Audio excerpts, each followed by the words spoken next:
안녕하세요. 오늘은 7월 22일입니다. 오늘은 초막절 기간, 7일째 기간까지는 어제 이제 마쳐졌고요. 제 8일째 되는 성회로 보이는 때로 그 말씀하셨던 22일 날에 해당하는데요. 오늘 예수님의 공생의 마지막 초막절 두 번째 사건을 한번 살펴보겠어요. 여러 가지 있겠지만 오늘은 이제 죄 없는 자가 먼저 돌로 치라라고 말씀하셨던 그 사건을 한번 살펴보도록 하겠습니다. 그래서 요한복음 8장 사건인데요. 예수님께서는 이제 가늠한 여인을 데려가서 고소를 하는 유대인들 또 종교 지도자들에게 이제 너희 중에 죄 없는 자가 먼저 돌로 치라고 말씀하셨는데, 그리고 이제 양심의 가책을 벗어 다 돌아가죠.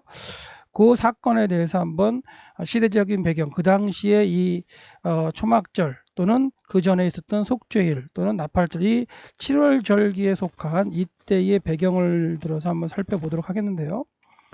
7장에서 지난번에 했던 7장에 이제 그 물에 관한 그 말씀, 그러니까 너희가 목마르냐 내게로 와서 마셔라 했던 그 말씀이 이제 명절 큰 날, 곧 큰 날이라고 해서 그게 이제 학자들 가운데는 일곱 번째 날이냐 여덟 번째 날이냐 이렇게 대해서 이제 좀 더 토론하고 이제 서로 이제 공방하는 내용이 있는데요.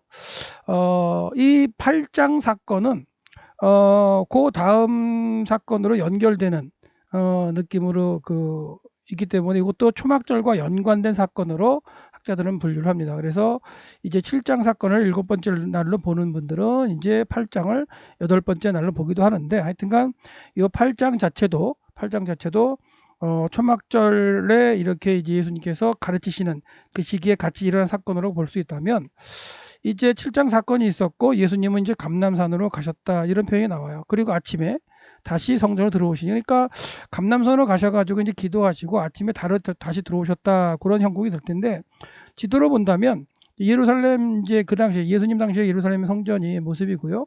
여기 기드론 골짜기가 이렇게 있죠. 여기 있고 이제 감람산은 이쪽이 이제 감람산이 올리브산인데, 아마도 이제 겟세바네 동산이라고 불렸을 수 있는 지역, 이 지역. 여기 이제 배단이 벳박에 내려오는 길이 이렇게 있잖아요. 이렇게 있는 과정 가운데 예수님께서는 아마도 이 지역 어딘가에서 이제 기도하시고 그 다음에 다시 또 성전을 이렇게 이제 들어오시는 이런 과정에 있고, 그런 상태에서 이제 이 솔로몬의 행각에서 이제 가르치시는 그런 이제 형국의 모습입니다. 지금 사건이. 그래서 여러 가지를 또 설명할 게 있지만, 이 예수님께서 이제 솔로몬의 행각에서 가르치셨을 수 있는 가능성이 있는 건 뭐냐면, 이 이제 헤롯이 이 성전을 갖다가 이제 확장하기 전에 이미 스룹바벨을 통해서 포로 귀환으로 세워지죠. 그게 이제 마카비 시대에 또 확장이 되기도 하고요.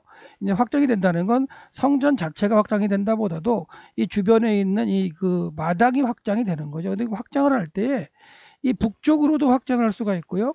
그 다음에 서쪽으로도 확장할 수 있고 남쪽으로도 확장할 수 있는데, 이 동쪽으로는 기드론 골짜기가 있어서 확장을 하지 못하는 그런 형국이 되어 있고, 그래서 이게 예수님 시대에는 성전에 올라왔을 때 그래서 가장 거룩하다고 생각했던 그 장소를 이제 솔로몬의 행각, 이쪽 동쪽에 있는 행각으로 생각했기 때문에 주로 이곳에서 이제 가르치거나 하는 그런 일들이 벌어지는 것으로 알 수 있고, 그 가르치실 때 이제 데리고 오는 여인을 데리고 오는 그런 과정이 있을 수 있고요. 또 한 가지는 이 여인의 뜰일 가능성도 있을 수 있어요. 그러니까 성전이란 표현 가운데 여인의 뜰까지는 여인들이 들어갈 수 있었기 때문에 그 여인의 뜰에서 벌어진 사건이 아닐까도 생각할 수 있는데, 하여튼간 여인의 뜰이나 솔로몬의 행각, 그 가능성이 있다는 걸 한번 생각해 보시고요. 장소는 그래서 성경 들어서 가르치셨다. 그래서 백성이 나와서 앉으사 그들을 가르치는 장소가 아까 말씀드렸지만 솔로몬의 행각일 가능성이 크고요. 또는 또 남쪽 계단에서 가르쳤다고 하시기도 하는데, 하여튼간 성전 위에 올라가셔서 아마 성전의 어떤 그 솔로몬 행각 쪽으로 보시는 게 나을 것 같고요. 서기관들과 바리새인들, 종교 지도자들이죠. 음행 중에 잡힌 여자를 끌고 왔어요. 근데 이제 가운데 세웠는데요. 여인만 잡아왔다는 게 또 참 재미있죠. 그리고 이제 이렇게 여인만 잡아온 건 예수님이 이제 어떻게 하시나, 그 판결을 내리나, 그걸 갖다가 이제 보려고 했다는 그런 것도 알 수가 있겠죠. 그래서 뭐라고 얘기하냐면, 선생이요, 이 여자가 가늠하다가 현장에서 잡혔다는 거예요. 현장에서 잡혔다면 남자도 잡을 수 있었는데 남자는 데리고 오지 않은 것 같아요. 도망갔는지 몰라도. 모세는 율법에 이러한 여자를 돌로 치라 명하였거니와 선생님은 어떻게 하겠습니까? 이렇게 이제 예수님에게 의학을 묻는 거죠. 그래서 아까도 말씀드렸죠. 이런 일들이 이제 솔로몬 행각에서 벌어졌을 가능성이 있다라고 말씀드렸고, 아니면 여인의 뜰에서 뭐 이루어졌을 가능성이 있고, 성전 남쪽 계단이 올라오는 이 여기서도 이루어졌었다고 말하는 사람들도 있겠지만, 아마도 솔로몬의 행각이나 여인의 뜰로 보시는 게 좋을 것 같고요. 이제 그들이 이렇게 말하면 고소할 조건을 얻고자 하여 예수를 이제 테스트 시험하시는 거죠. 그래서 이제 예수님께서는 몸을 굽혀 손가락 땅에 뭘 쓰셨다. 그러면서 그들이 묻기를 맞이하는지는 재촉을 한 거죠. 이에 일어나셨어요. 일어나셔서 너희 중에 죄 없는 자가 먼저 돌로 치라. 이런 말씀하셨어요.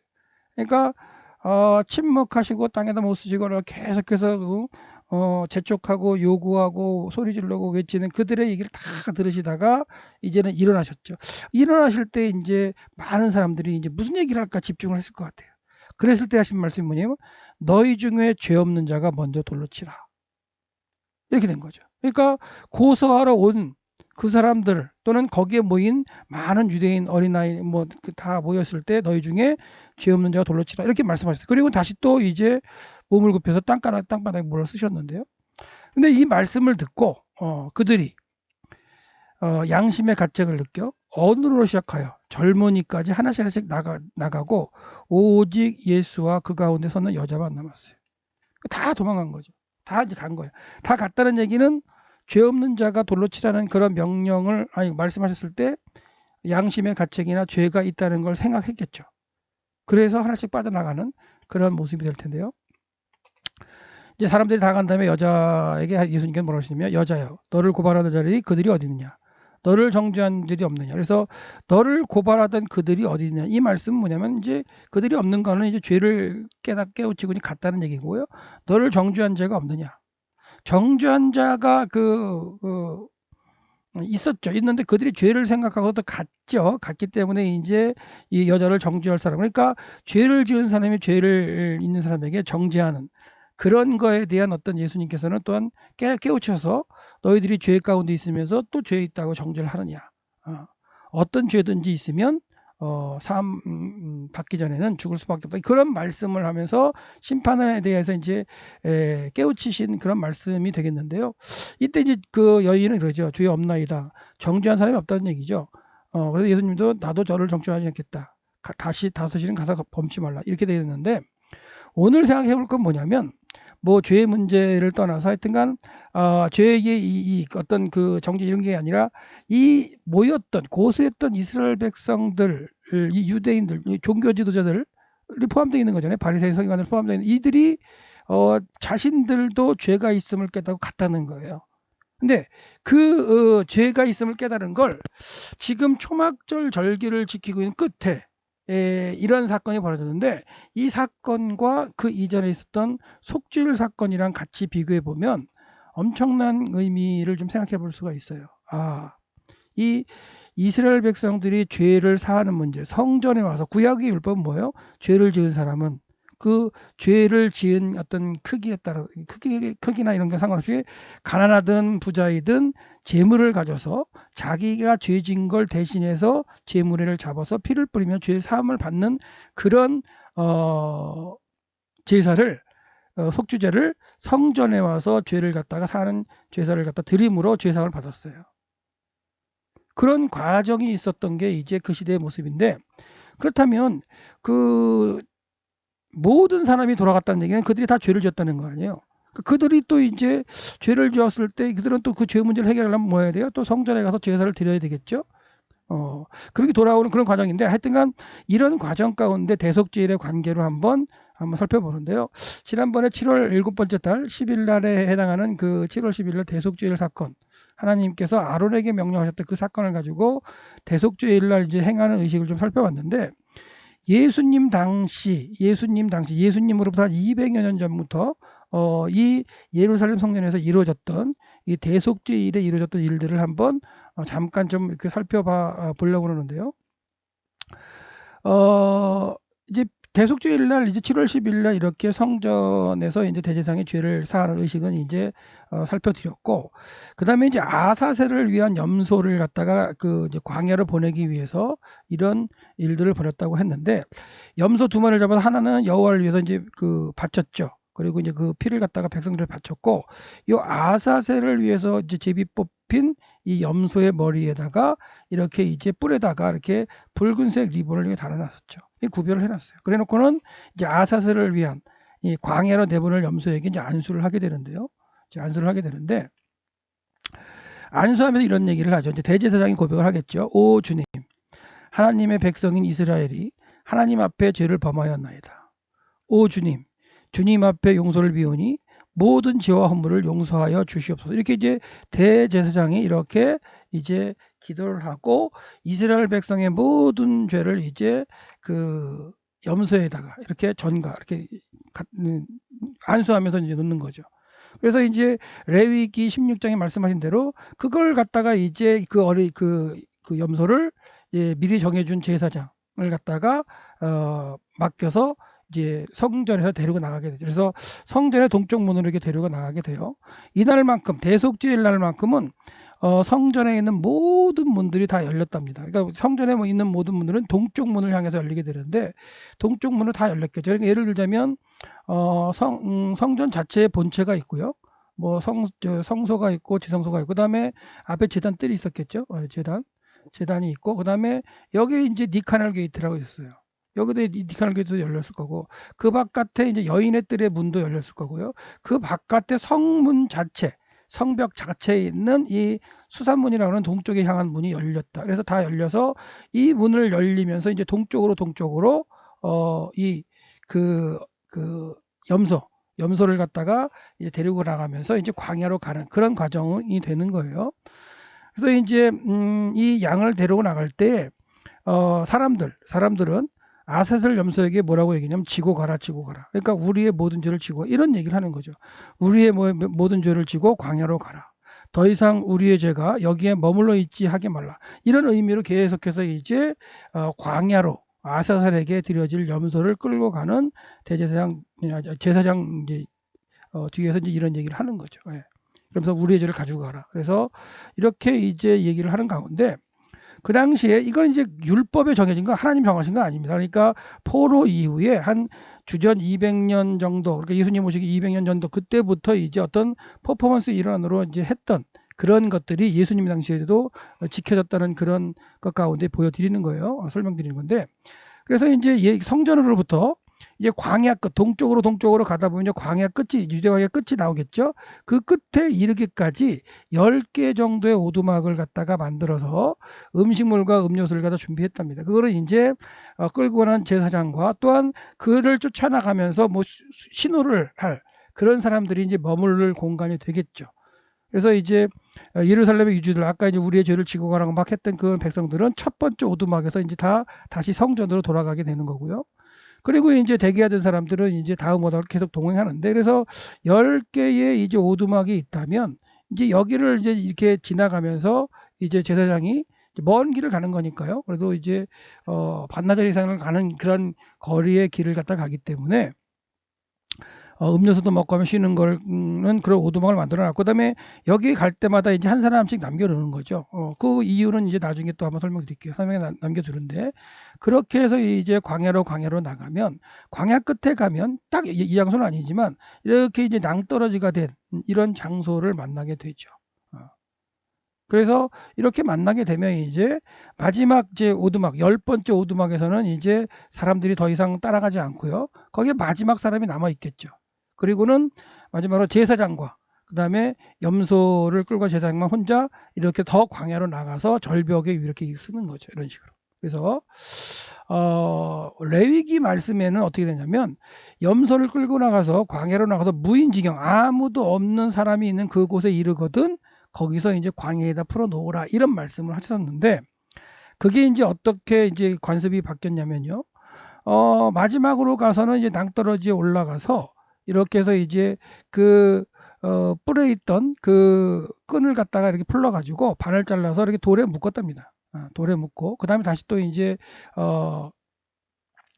그 염소에게 다시 그 매놓고요. 그 다음에 그 제사장이 이제 낭떠러지에서 이렇게 염소를 떨어뜨렸답니다. 그러니까 무인지경에 갔을 때 그냥 두라고 했는데 그 두라 그러진 그 상태에서 의미가 이제 바뀐 거죠. 하나님께서 말씀하신 대로 안 하시고 이걸 갖다가 이제 낭떠러 떨어뜨려 가지고 이제 염소를 죽여버리는 그런 일이 이제 벌인 거죠. 근데 왜 이걸 이제 그 떨어뜨려서 죽이기 시작했을까? 그런 것도 이제 가문고민 생각해 봤는데요. 혹시라도 무인지경에 이제 광야에 놓았을 때 그 광야에 놓여진 이 이제 짐승이 그 염소가 짐승에 잡혀 죽거나 이렇게 하면 참 좋을 텐데 이게 어느 정도 이렇게 살다가 또 사람이 있는 동네로 들어왔을 수 있는 가능성도 있겠죠. 근데 어느 날 보니까 뿔에 빨간 그쵸? 붉은 줄을 맨 그 염소가 돌아다닌다면 광야에 나가서 모든 죄를 지고 나가서 나갔던 그 염소가 진중에 돌아와 이건 참 뭐냐면 죄가 다시 돌아오는 그런 형국일 가능성도 있죠. 그래서 그런 의미는 모르겠어요. 그런 의미인지 모르겠지만 하여튼간 낭떠러뜨려 죽였는 그런 과정이 되고요. 그렇게 해서 이제 죽일 때에 이렇게 이제 나가 죽는 그 순간에 이제 바위에 메어놨던 이 붉은 줄이 흰색으로 바뀌는 그런 이적이 이제 일어났다는 거예요. 그래서 이제 이 흰색으로 바뀌는 이 이적을 보고 이스라엘의 용서, 이스라엘 죄가 이제 하나님께서 모두 용서하셨다는 그렇게 이제 알았다는 거죠. 그래서 이제 이렇게 이적이 발생한 걸 이제 끝나고 나면 여기서 이제 신호를 하면 10번째 있는 사람이 다시 또 흔드는 거죠. 흔들면 다시 또 9번째 되면 흔들고 계속 릴레이로 흔들어 가지고 계속 흔들어 가는. 그래서 결과적으로 감람산 올리브산 꼭대기에 서 있는 사람에게까지 이게 전달이 되게 되는. 그래서 이 사람들이 마지막 흔들 때 이제 성전에 모인 백성들이 그 광경을 보고서 그들의 죄가 사해졌더라 이런 걸 느낄 고백할 수 있는 그런 어떤 시스템적인 걸 이렇게 했다는 그런 지금 문헌의 내용을 가지고 이제 설명을 드리는 거예요. 그래서 이때 이들이 얘기한 거는 이럴 수 있죠. 이사야 1장 18절 말씀 보면 오라 우리가 서로 변론하자 너희의 죄가 주홍 같을지라도 눈과 같이 헤어질 것이요 너희의 죄가 진홍 같을지라도 양털같이 이렇게 말씀하신 것처럼 붉은색 끈이 흰색으로 바뀌면서 죄가 사하였다 이런 어떤 의미의 대속죄를 이제 지키는 거게 되는데 이렇게 이제 그 광야에 나간 그 제사장이 광야로 나간 그 상태에서 성전에서는 이제 어떤 일이 벌어지느냐면 대제사장을 통해서 이제 안수를 받고 나갔던 이제 그 염소가 광야로 나가서 이제 아사셀에게 드리는 낭떠러 떨어뜨리는 그런 일이 있는 그 즈음에 아사셀 양이 광야 쪽에 이제 그 도착할 때쯤 되면 제사장은 대속죄에 대한 토라를 갖다가 읽었다는 거예요. 그래서 여인의 뜰은 뭐냐면 제사장의 뜰 바깥에 니카넬 게이트 바깥에가 이제 그 여인의 뜰이고 계단이 15개가 있는 그 장소가 되겠는데 사진을 한번 보시면 여기 이제 이게 니카넬 게이트잖아요. 그리고 이제 이쪽이 이제 여인의 뜰이고 이 안쪽은 이스라엘 뜰이고 제단이 있고 이제 성전이 있는 과정인데 이 15개의 계단이 있는 이 위에서 이제 토라를 읽는 거죠. 토라를 읽으면서 이제 백성들을 갖다가 이제 함께 우리의 죄를 사해지는 그런 과정을 갖다가 이제 찬양하면서 하나님께 영광을 돌리려고 모여 있는 건데 이런 말씀을 읽는 거겠죠. 레위기 16장에 나오는 그 대속죄일의 속죄일에 대한 말씀과 이제 23장에 있는 말씀을 읽는 거겠죠. 그리고 결과적으로 사람들은 그 제사장이 낭독하는 말씀을 들으면서 아멘 하면서 이제 했던 모습을 갖다가 알 수 있고요. 그다음에 이제 그 하나님의 말씀을 읽은 다음에 가슴에 이제 토라를 딱 품고서 뭐라고 얘기하냐면 제사장이 내가 여러분 앞에서 읽은 것보다 더 많은 것이 여기에 들어 있습니다. 다 읽지 못했다는 얘기죠. 예. 그러면서 또 다시 이제 민수기 29장 7절에 11절 말씀을 읽는 거예요. 그래서 그 말씀을 먼저 읽고 오면 7월 10일에는 너희가 성회로 모일 것이요 마음을 괴롭게 하고 아무 노동도 하지 말라. 이거는 이제 금식을 하라는 말씀인데요. 그리고 너희는 수송하지 않아. 이렇게 해서 쭉 해서 결과적으로 이것도 뭐예요? 그 속죄일 날 드려졌는 그런 이제 하나님이 지정하신 말씀하신 그대로 이제 읽는 그런 과정이 되겠죠. 근데 하나님이 정하신 율례와 규례보다도 플러스 알파로 다른 형태로 이제 바뀌었다는 얘기를 해드렸는데 그런 것처럼 이런 말씀을 읽고는 8가지 이제 축복을 제사장이 비는 거죠. 토라에 대해서, 성전 예배에 대해서, 고백, 죄의 용서와 성전, 이스라엘, 제사장, 남은 그다음에 이제 남은 기도 제목을 해서 쭉 이제 기도를 하며 축복을 하게 되는 과정이 되는 거죠. 이렇게 되면 거의 이제 시간이 맞춰 가지고 광야에 나갔던 그 아사셀 양이 이제 당 떨어져 죽게 되고, 그리고 이제 거기서부터 계속 이제 10번째부터 이렇게 연락해서 흔들며 뭔가 이제 그 하얀 그 세마포 이런 것도 흔들면서 이렇게 왔던 그게 감람산 올리브산 꼭대기에 있는 제사장에게 이제 연락이 돼서 여기 있는 제사장이 하얀 수건을 막 흔들 때 이 아마도 여인의 뜰이라든가 아니면은 이 성전에 모였던 이 모든 사람들의 시선은 다 감람산 꼭대기로 향했을 거예요. 왜? 그 서 있는 제사장이 흔드는 순간 우리의 죄가 사해진 거잖아요. 그렇기 때문에 그런 어떤 퍼포먼스 가운데 아주 그냥 그 흔드는 모습 가운데에 찬양하거나 외치면서 우리의 죄가 멀어졌다. 동이 서에서 먼 것 같이 우리의 죄가 우리에게서 멀리 옮겼다. 이런 고백을 하면서 다시 우리의 죄가 사해졌다는 그런 하나님께 감사를 드리고 돌아가는 절기가 이제 대속죄일 절기예요. 그래서 이렇게 많은 사람들이 이제 성전에 모여가지고 기다리면서 죄 사함을 받는 그런 형국이 있었겠죠. 그런데 이들이 죄 사함을 받은 게 결국 7월 10일 날 전체적인 죄 사함을 받았죠. 나라의 전체의 죄를 사함을 받은 거예요. 그렇죠? 그리고 나서 초막절이 언제부터 지켜졌냐면 7월 15일부터 21일까지 이제 지켜졌고요. 마지막 큰 날 22일 날 사건이 벌어지고 이 날짜와 연관해서 오늘 요한복음 8장의 사건이 일어난다면 불과 7월 10일 날 죄사함을 받은 지 한 2주가 지나가는데요.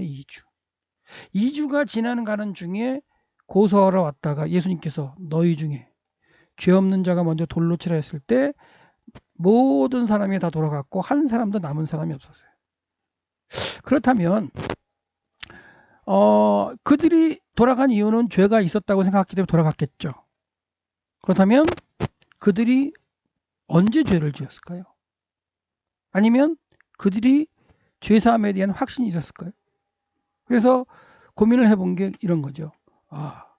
7월 10일 날 대속죄를 날 속죄함을 받은 후 한 2주 정도가 지난 시점에, 그리고 그 지금 바로 앞쪽에 초막절로서 일주일 동안 지키는 절기 가운데 있었던 상황이에요. 그러니까 이렇게 초막절을 지키는 가운데 죄를 지었거나 아니면 7월 10일부터 7월 15일 사이에 죄를 지었거나 하여튼간 2주 사이에 누군가 죄를 지은 그런 사람들이 있었을 것이고, 그렇기 때문에 죄가 있다고 생각하니까 돌아갔겠죠. 그리고 또 한 가지는 이런 경우가 있죠. 이 사이에 죄를 짓지 않았을지라도 7월 10일 날 그 속죄를 갖다가 행했던 그 속죄의 의미가 진짜 나에게 그게 속죄를 했나? 그렇게 또한 생각하면 확신을 못할 수도 있었겠죠. 또 한 가지는 뭐냐면 그 당시는 죄사함을 받으려면 성전에서, 그렇죠? 대제사장이나 제사장을 통해서 이 속죄제를 드리면서 죄를 사함을 받았어요. 그렇죠?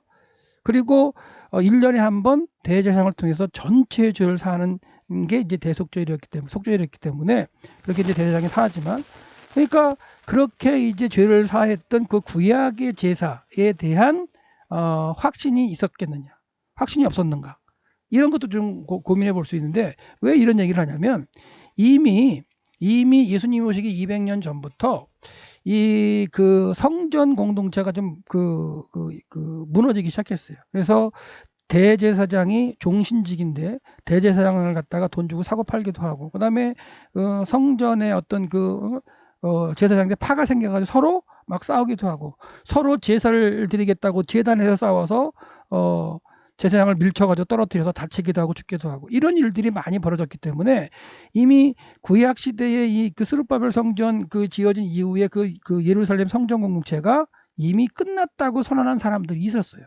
그들이 이제 끝났다, 예루살렘 성전 공동체는 끝났다고 선언을 하고 이 동쪽으로 가가지고 유대 광야 끝에 와서 끝에 와서 예루살렘을 등지고 동쪽을 바라보면서 의의 사람이 나타나기를 기도하면서 성경을 필사했어요. 구약 성경을 필사하면서 함께 모여서 하나의 공동체, 야등 함께하는 공동체를 만들어서 거기서 그 구약의 이 성경 말씀을 기록하면서 지냈던 쿰난 공동체도 있습니다. 이 쿰난 공동체는 나중에 여러분 한번 살펴보시면 재밌는데요. 남자만 들어갈 수 있는 조건이었고요. 그 다음에 함께 해야 돼, 무조건.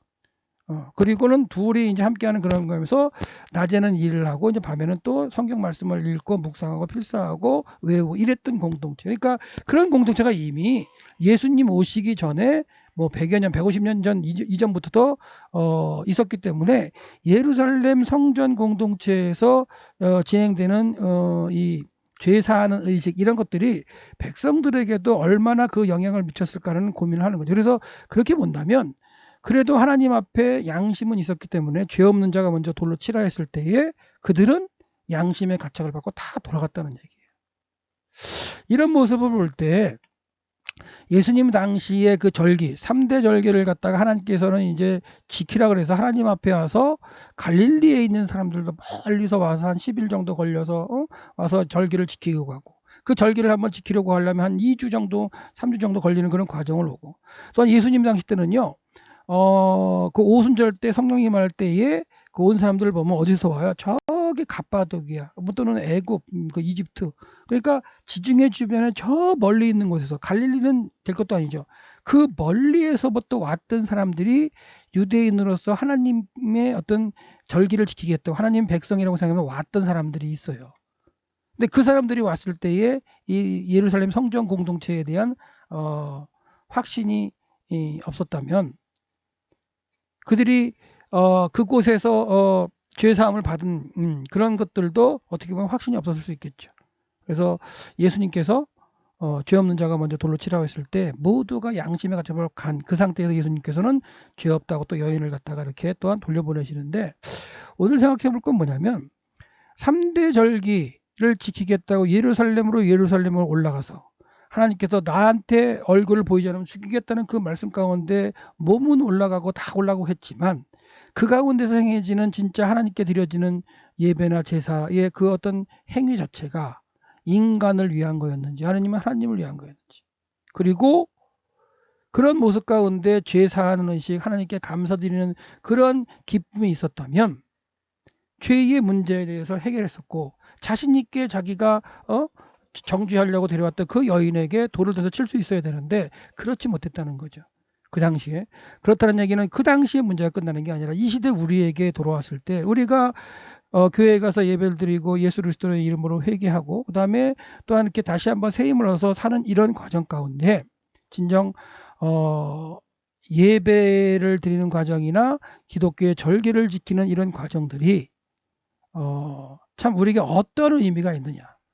예수님께서 우리에게 다시 한번 똑같은 상황에서 죄 없는 자가 먼저 돌로 치라 했을 때에 진정 내가 예수 그리스도의 이름으로 죄 회개를 해서 죄사함을 받았던 그런 어떤 과정 가운데 죄가 없다함을 강력하게 내가 믿고 그 확신하고 그거에 반응할 수 있는지 그런 과정들을 한번 생각해 보시기 바랍니다. 그래서 오늘은 초막절과 연관되어서 진행되었던 너희 중에 죄 없는 자가 먼저 돌로 치라 했던 이런 상황에서 예수님께서 말씀하시는 것에 대해서 한번 그 시대의 유대인들이 죄를 깨닫고 돌아간 그런 상황에서 죄의 어떤 문제를 갖다 해결하는 방법 이런 걸 구약의 제사로서 한계가 있었다는 것을 느끼고 돌아갔었을 그런 사람들에게 예수님의 말씀이 얼마나 강력한 그 외침이었는가를 한번 생각하고 이 시대에도 똑같이 그렇게 외쳐야 될 것 같아요. 그런 과정 가운데 우리의 삶 가운데서도 이 죄 문제에 대해서 내 생활 가운데 고민하면서 죄 문제를 해결하고 또한 이 그 여인과 이 간음하고 했던 그 일들이 초막절 기간 중에 그런 일들이 벌어질 가능성이 컸다는 거죠. 그렇기 때문에 우리의 삶 가운데서도 죄 문제가 멀리 떨어져 있는 것이 아니라 내 옆에 삶 가운데 생활 가운데 그리고 하나님의 이 절기를 지키거나 하나님께 예배드리는 그 상황에서도 죄 문제가 충분히 있을 수 있다는 그런 어떤 경각심을 가지시고 하루하루 살아가면서 매일의 삶이 예수 그리스도의 이름으로 죄를 지었다면 회개하고 다시 회개하고 돌아서서 그 회개를 받고 죄 사함을 없이 함을 받은 그거에 감사하고 정확하게 죄가 없다는 것을 인식하고 살아가는 한 날이 되시기를 소망합니다.